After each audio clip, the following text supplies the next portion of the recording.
வித்தியாலயத்தின் விழாவானது தற்பொழுது ஆரம்பமாகின்றது.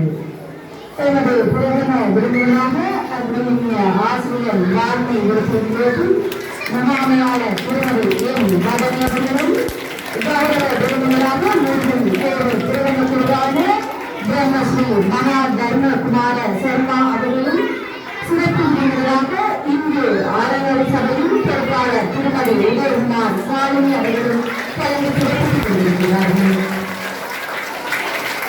முகாமையாளர் திருமதி எம் மதனி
துர்காதேவியை வணங்கினால் வீரம், மனோபலம், தைரியம் ஆகியவற்றை பெறலாம்.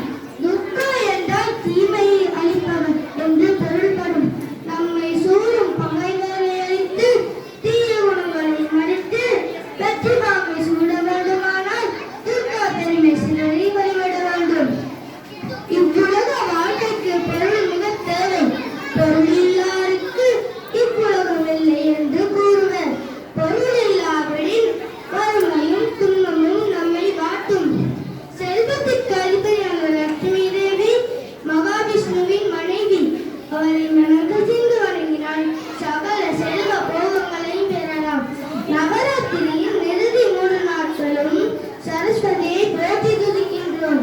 கல்வி, கலை, ஞானம், அறிவு அனைத்திற்கும் அவளே அதிபதி.